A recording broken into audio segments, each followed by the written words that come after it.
Keluarga ini awalnya hidup mapan dan harmonis sampai satu keputusan fatal dibuat. Mereka memindahkan makam leluhur tanpa izin, tanpa ritual, tanpa rasa hormat.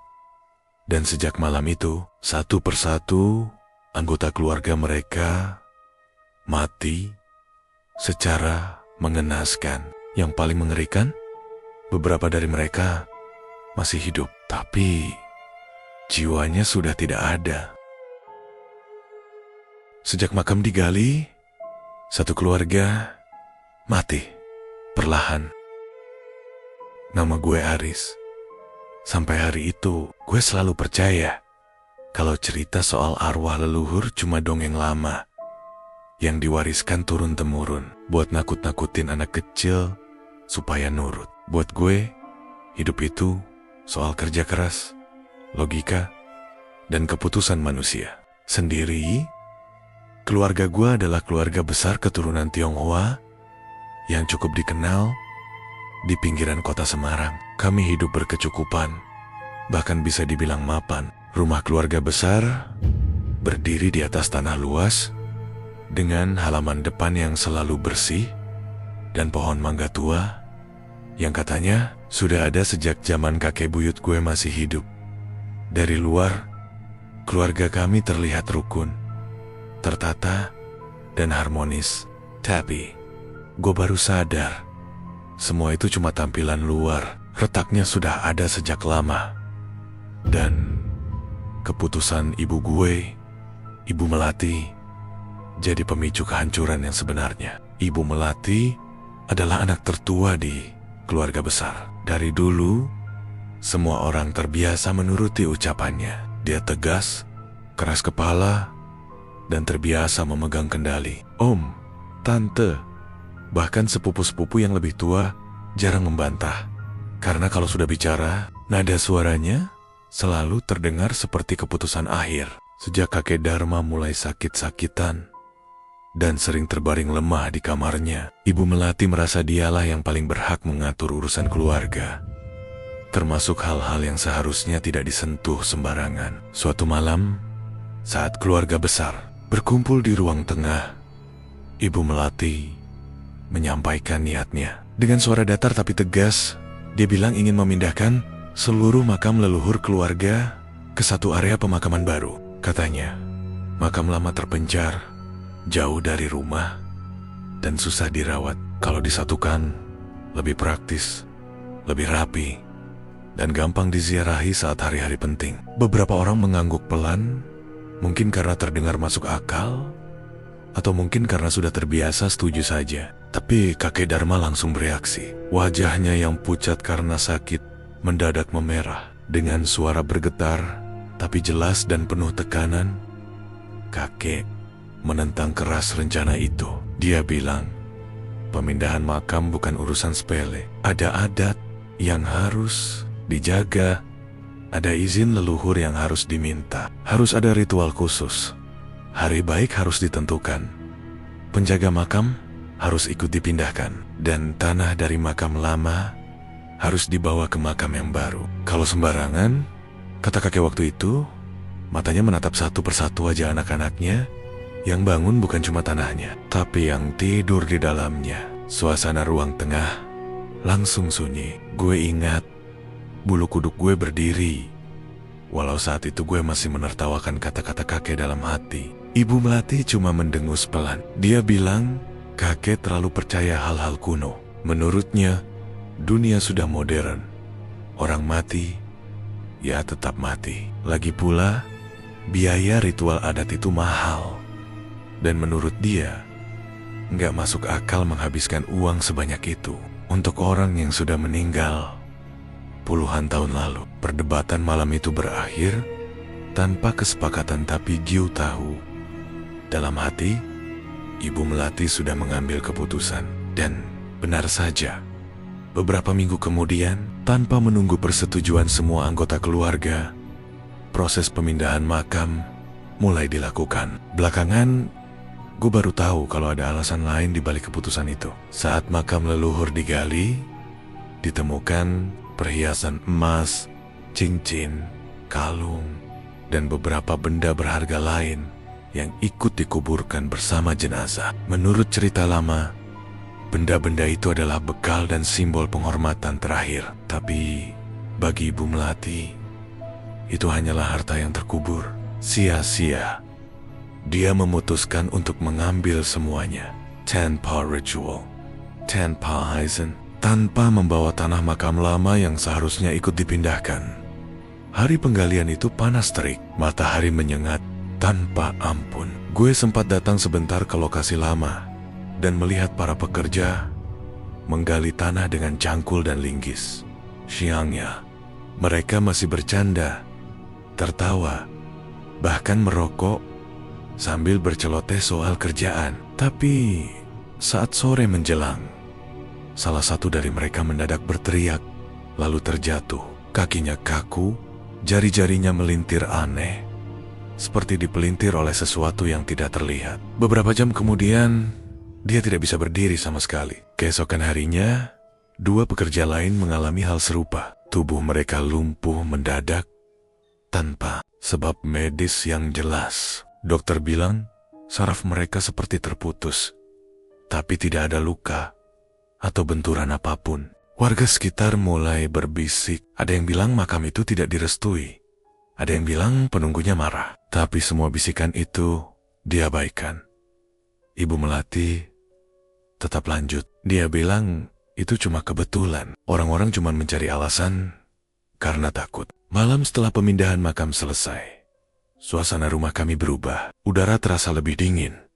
Bahkan saat semua jendela tertutup, angin masuk entah dari mana. Jam dinding di ruang tengah sering berhenti sendiri, selalu tepat di pukul 3 pagi. Dan yang paling bikin merinding, hampir setiap malam terdengar suara langkah kaki pelan di halaman. Langkahnya pelan, teratur, seperti orang tua berjalan menyeret kaki.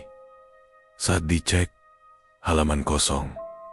Tidak ada siapa-siapa. Gue mulai sulit tidur. Bukan karena percaya, tapi karena rumah yang biasanya terasa hangat, kini terasa asing.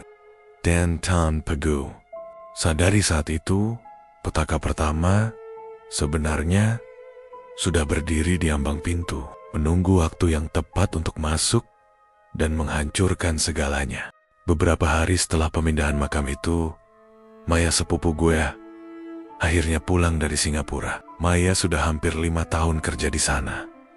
Dan kepulangannya harusnya jadi kabar bahagia buat keluarga. Rumah kembali ramai. Ibu-ibu masak besar, sepapu, kampel, dan suasana yang sempat dingin sedikit mencair. Tapi sejak pertama kali Maya melangkah masuk ke rumah, perasaan gue gak enak.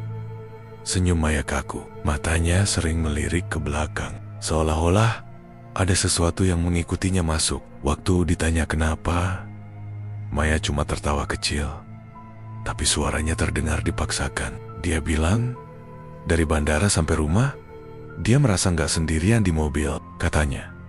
Meski cuma dia sendiri yang nyetir, dia merasa ada yang duduk di kursi belakang. Bukan cuma perasaan dilihatin, tapi seperti ada beban yang ikut masuk ke dalam mobil, bikin dadanya sesak. Beberapa dari kami ketawa, bilang mungkin dia kecapekan setelah penerbangan panjang. Gue juga ikut ketawa, walau jujur, merinding. Malam itu, Maya pamit sebentar buat beli makan. Katanya kangen jajanan depan kompleks. Waktu itu, jam belum terlalu malam. Kami nggak curiga apa-apa. Tapi sampai lewat tengah malam, Maya nggak balik. Teleponnya nggak aktif. Rasa khawatir mulai berubah jadi panik. Sekitar jam 2 pagi, polisi datang ke rumah. Maya tewas dalam kecelakaan tunggal di jalan lurus, tidak jauh dari rumah. Mobilnya ringsek parah di bagian depan, menabrak pohon tua di pinggir jalan. Yang aneh, polisi bilang tidak ada bekas rem sama sekali. Seolah-olah mobil itu melaju lurus tanpa usaha berhenti. Tidak ada saksi mata, tidak ada kendaraan lain yang terlibat. Semua disebut sebagai kecelakaan murni. Tapi malam itu, sebelum kabar kematian Maya datang, gue sempat keluar rumah karena gak bisa tidur. Dari keeyohan, gue lihat bayangan berdiri di ujung jalan. Sosok perempuan tua, rambutnya panjang menjuntai, wajahnya hitam seperti tanah basah yang baru digali. Dia berdiri diam, menatap ke arah rumah kami.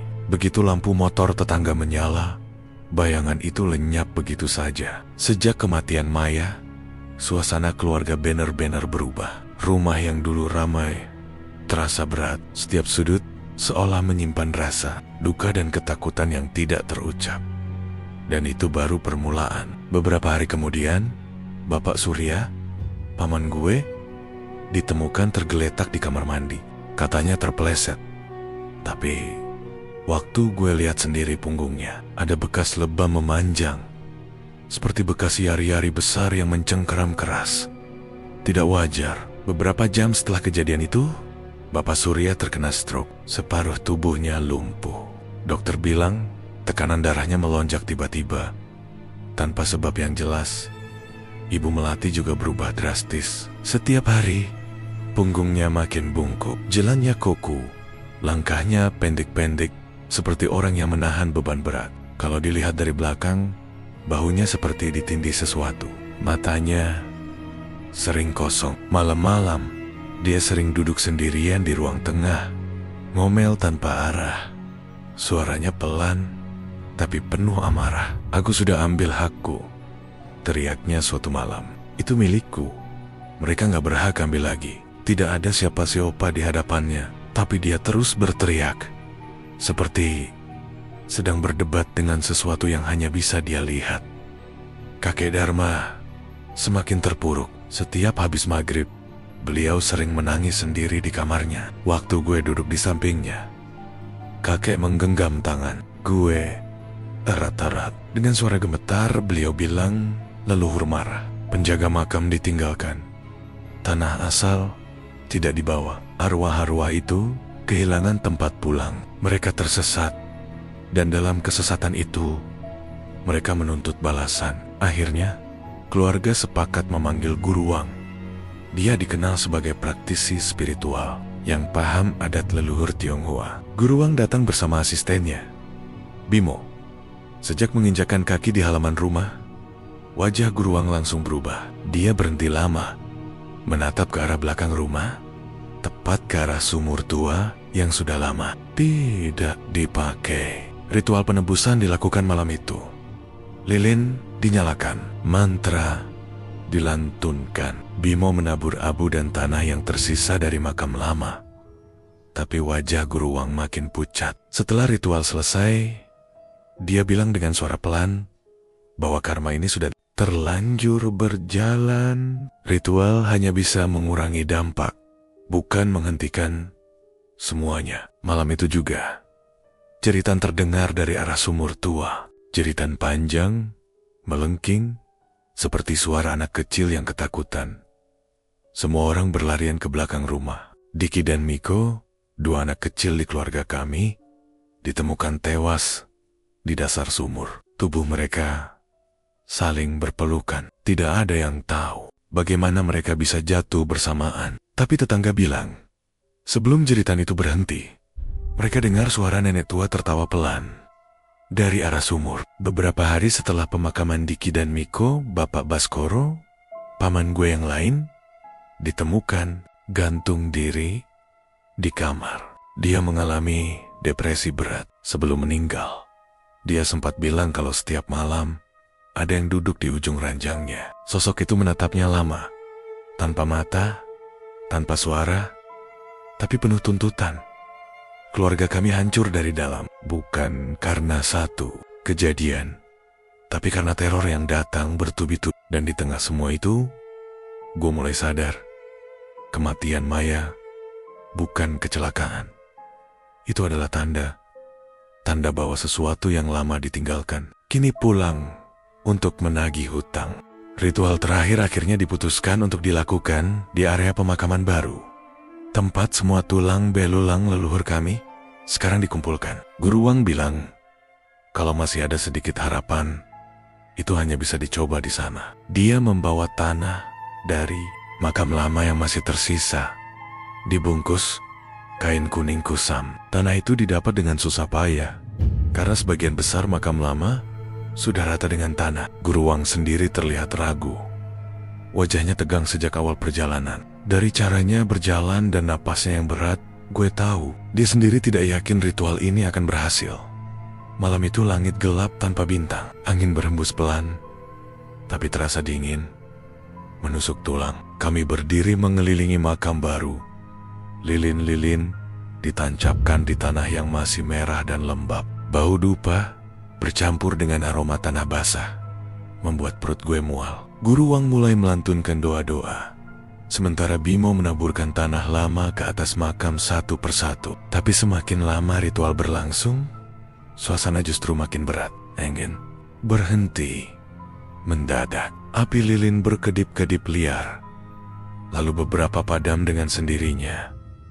Guru Wang menghentikan ritual secara tiba-tiba. Dia menutup matanya, lalu menghela napas panjang. Dengan suara lirih, dia bilang, semuanya sudah terlambat. Arwah yang marah sudah terlalu jauh berjalan.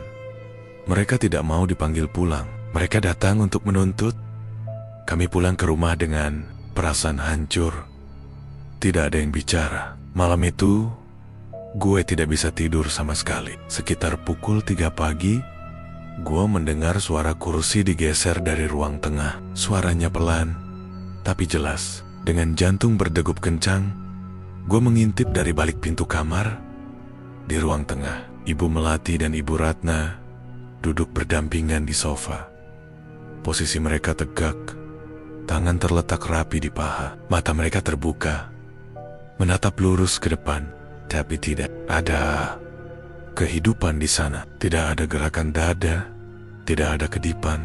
Mereka seperti patung, dan di belakang mereka berdiri sosok yang membuat kaki gue lemas. Sosok nenek tua dengan pakaian kuno, seperti kebaya lusuh berwarna kelabu. Rambutnya panjang, memutih, menjuntai sampai pinggang. Wajahnya rada kretak,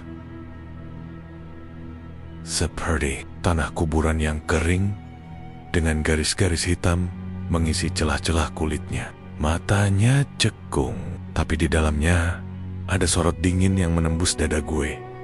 Gue langsung tahu siapa dia. Itu Eyang Putri, leluhur paling dituakan dalam silsilah keluarga kami. Nama yang selama ini cuma jadi cerita dan foto tua di altar sembahyang. Jiwanya tidak pergi. Gue melihat tangan Eyang Putri terangkat perlahan dari tubuh Ibu Melati dan Ibu Ratna. Seperti ada bayangan tipis yang ditarik keluar dari dada mereka. Bayangan itu meronta, tapi tidak bisa berteriak. Perlahan, bayangan itu ditarik ke belakang, menyatu dengan kegelapan di sekitar sosok nenek tua itu. Setelah itu, Eyang Putri melangkah mundur dan menghilang, seolah menyatu dengan dinding. Tubuh Ibu Melati dan Ibu Ratna tetap duduk di sana, hidup, bernapas, tapi kosong. Gue berteriak memanggil orang-orang. Lampu dinyalakan.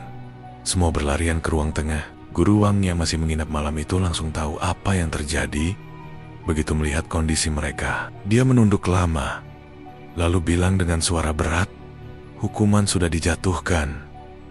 Jiwa mereka diambil, tapi raga dibiarkan hidup. Raga tanpa jiwa, hukuman paling kejam bagi manusia yang melanggar adat leluhur. Guru Wang bilang, ini bukan balas dendam. Leluhur tidak membalas seperti manusia. Ini karma. Apa yang ditanam, itu yang dituai. Ibu Melati dan Ibu Ratna mengambil yang bukan hak mereka, merusak tempat peristirahatan leluhur, dan mengabaikan peringatan. Maka yang diambil dari mereka adalah hal paling berharga yang mereka miliki. Sejak malam itu, rumah besar kami berubah menjadi tempat yang sunyi dan menyedihkan. Ibu Melati dan Ibu Ratna dirawat seperti orang hidup. Mereka makan, minum, dan berjalan pelan-pelan jika dituntun. Tapi mereka tidak pernah bicara, tidak pernah menangis, tidak pernah tertawa. Mata mereka terbuka, tapi tidak pernah berkedip, seolah-olah jiwa mereka benar-benar sudah tidak ada di dalam sana. Satu persatu anggota keluarga memilih pergi. Ada yang pindah kota, ada yang memutuskan hubungan. Rumah besar itu akhirnya kosong. Gue sendiri tidak sanggup tinggal lama. Setiap malam, gue merasa seperti diawasi dari sudut-sudut gelap. Beberapa bulan setelah semuanya berakhir, warga sekitar pemakaman baru sering melihat penampakan aneh. Setiap malam tertentu, dua bayangan kecil terlihat berdiri di dekat sumur tua. Mereka bergandengan tangan, menatap kosong. Tidak jauh dari mereka, di bawah pohon besar, terlihat sosok nenek tua duduk diam, seolah sedang menunggu sesuatu.